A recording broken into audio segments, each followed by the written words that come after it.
Hi dears, ഞങ്ങളുടെ YouTube ചാനലിലേക്ക് സ്വാഗതം. അപ്പോൾ ഇന്ന് നമുക്ക് ഒരു ചിക്കൻ ബിരിയാണി ഉണ്ടാക്കാം.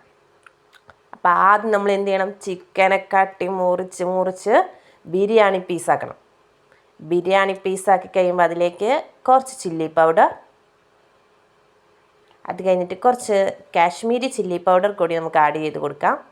പിന്നീട് നമുക്ക് ചിക്കൻ മസാല, ഈസ്റ്റേൻ്റെ ചിക്കൻ മസാല ആഡ് ചെയ്ത് കൊടുക്കാം. പിന്നെ കുറച്ച് 1.5 ടീസ്പൂണോളം മല്ലിപ്പൊടി ഇവിടെ എടുത്തിട്ടുണ്ട്.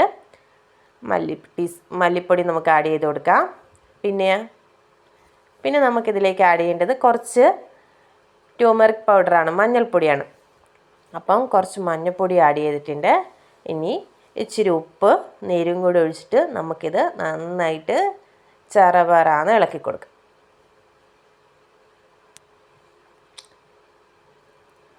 അങ്ങോട്ട് നന്നായിട്ട് ഇളക്കി കൊടുക്കണേ, എന്നാലേ ഈ മസാല എല്ലായിടത്തും പിടിക്കും.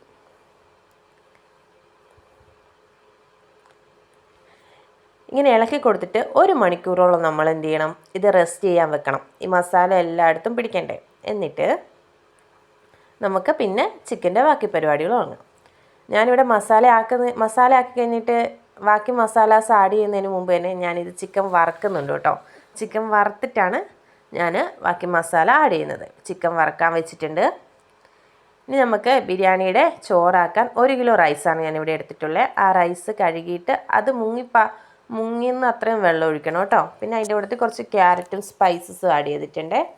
ചിക്കന് വേണ്ട മസാലാസ്, തക്കാളി, സവോള, മല്ലിയില തുടങ്ങിയവയൊക്കെ ആഡ് ചെയ്തിട്ടുണ്ട്. എന്നിട്ട് ഇത് ഈ വറുത്ത ചിക്കനുമായിട്ട് മിക്സാക്കി. അപ്പം ഇതാണ് നമ്മുടെ മസാല. ഈ മസാലയിൽ ലാസ്റ്റായിട്ട് നമ്മൾ എന്ത് ചെയ്യണം? നമ്മൾ ബിരിയാണിയുടെ റൈസിന് വേണ്ടി നമ്മൾ എന്ത് ചെയ്യും? ഈ സവോള ഫ്രൈ ആക്കിയിട്ടുണ്ടാവും. ആ ഫ്രൈ ആക്കിയ സവോളയും കുറച്ചിടണം. ഇതാ നമ്മുടെ ചിക്കൻ ബിരിയാണി ഇവിടെ റെഡി ആയിട്ടുണ്ട്. അപ്പോൾ ഞങ്ങളുടെ ഈ വീഡിയോ ഇഷ്ടപ്പെടുകയാണെങ്കിൽ എല്ലാവരും സബ്സ്ക്രൈബ് ചെയ്യണേ. ബൈ.